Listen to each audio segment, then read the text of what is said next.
The Last Clockmaker. In a quiet town nestled between forested hills and a shimmering lake, there lived an old man named Elias, the last clockmaker in a world that had stopped believing in time. The world had changed. People no longer wore watches or hung clocks on walls. They relied on devices that beeped and buzzed and flashed numbers, but they never felt time anymore. The gentle tick of a second hand, the slow sway of a pendulum, those were forgotten lullabies of another era. Elias's shop sat on a cobbled corner, its sign faded. Time and Hands, repairs of the timeless.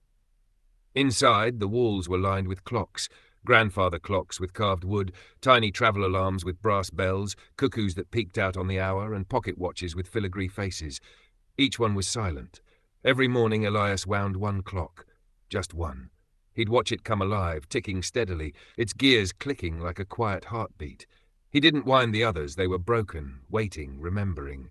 One day a little girl wandered in. Her name was Mira, and she clutched something close to her chest. "My grandpa's watch," she whispered, holding out a small rusted piece. "It doesn't work anymore." Elias took the watch and examined it. Its hands were frozen at 11:11. "This is a good watch," he said gently.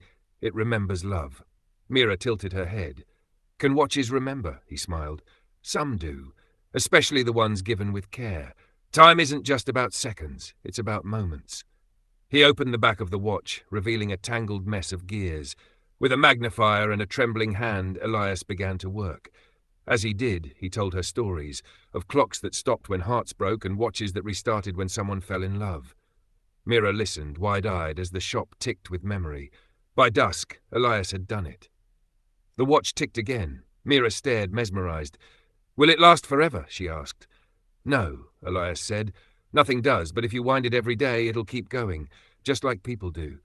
She nodded solemnly, took the watch and gave him a small, shy hug. "Thank you."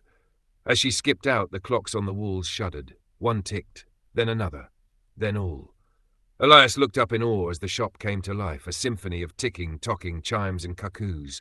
It was as if time itself had returned to the world, quietly and reverently, carried on the hope of one small heart.